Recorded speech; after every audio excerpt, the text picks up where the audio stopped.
Sa video na ito ay pag-uusapan po natin ang bagong usap-usapan dito sa XRP community. Isa pong kilalang personalidad na si Madam Gina ang nagsabi na 99% daw ng mga XRP holders ay magbebenta or magsisell sa pagitan po ng presyong $10 hanggang $20. Ang pahayag na ito ay nagpasimula ng malawak na usapan tungkol sa psychology ng mga investors, ang temptation ng short-term profits at kung ano ba talaga ang maaring gampanan ni XRP sa hinaharap ng financial system. Kaya yan po ang siyang ating pag-uusapan sa video na ito, pero bago po tayo magpatuloy ay pakibasa na lamang po muna ang disclaimer dito po sa ibaba ng ating screen. Ayan, bakit karamihan ay magbebenta po sa pagitan ng $10 hanggang $20? Kapag umabot sa XRP sa round numbers tulad po ng $10 or $20, ito po ay nagiging psychological resistance point. Maraming retail holders ang nakikita ito bilang life-changing price levels, kaya ang natural na reaksyon ay i-secure ang kanilang kita. Kaya sa market impact, kapag sabay-sabay na nagbenta ang malaking porsyento ng mga holders sa price level na ito, posible pong magkaroon ng malakas na selling pressure na magpapabagal sa susunod na pagtaas ng presyo. Pero para po sa mga matsatsagang long-term holders, maaaring ito ang chance na kumita pa ng mas malaki kapag lumago pa sa XRP sa mga susunod na adoption milestone. Ngayon ay ano po ba ang role ng XRP sa totoong mundo ng finance? Yan, sinasabi po ni Madam Gina dito na si XRP ay hindi lang simpleng speculative asset. Isa itong mahalagang bahagi ng financial infrastructure na binubuo ni Ripple.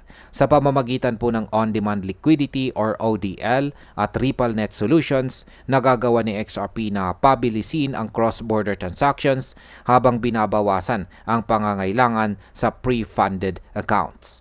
Kasama pa rito ang RLUSD, ang bagong US dollar peg stablecoin ni Ripple.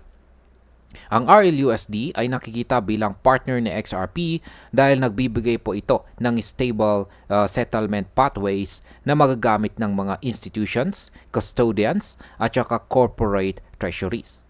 Sa market impact, kung magtagumpay po ang paggamit ng RLUSD at saka ODL, mas lalawak ang demand para kay XRP. Ang adoption na ito ay posible pong magbigay ng mas mataas na presyo kaysa sa simpleng speculation. Ngayon ay paano naman po nakatulong ang legal clarity? Matagal na naging bigat sa balikat ni XRP ang kaso laban sa SEC.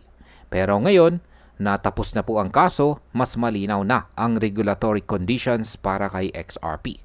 Dahil dito, mas madali nang makapasok ang mga institutional products tulad po ng spot XRP ETF na kasalukuyang nasa ilalim ng SEC review. Sa market impact, kung maaprubahan po ang ETF, dadaloy ang mas malaking institutional money kay XRP. Ito po ang maaaring magsilbing tulay or bridge para sa mas stable na presyo at mas malawak na adoption. Ngayon ay posible bang mag-decouple itong si XRP kay Bitcoin? Traditional po na ang mga altcoins ay sumusunod sa galaw ni Bitcoin. Pero ayon po kay Madam Gina, si XRP ay may posibilidad na magkaroon ng sariling trajectory nito kung magpapatuloy po ang adoption at ang real-world use case. Para mangyari ito, kailangang lumaki ang ODL volumes, mas marami ang gumamit ng RLUSD, maaprubahan ang mga institutional vehicles tulad po ng ETF at mabawasan ang speculative-driven volatility. Kapag nangyari ito, sa XRP ay posibleng hindi na gaanong maapektuhan ng galaw ni Bitcoin sa hinaharap. Ang possible market impact po dito ay kapag nagkaroon ng tunay na decoupling, sa XRP ay makakagalaw batay sa sarili niyang demand at adoption. Ito po ay malaking pagbabago dahil makakapagbigay ito ng mas predictable at independent na market behavior. Yan, bilang panghuli, para po sa akin, ang sinabi po rito ni Madam Gina ay nagsisilbing paalala sa lahat ng mga holders.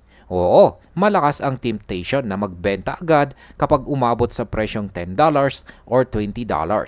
Pero titignan natin ang long-term role ni XRP sa global finance. Malinaw po na may mas malaki pa siyang potensyal.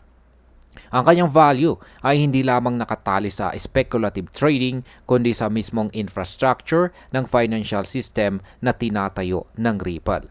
Kung ikaw ay short-term trader, ang $10 hanggang $20 ay maaaring sapat na.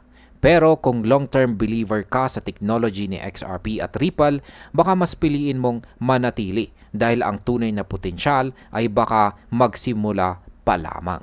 At ayan, hanggang dito na lamang po tayo sa video na ito mga ka-crypto. Marami pong salamat sa panunood. Ingat po tayo lagi at God bless po sa ating lahat.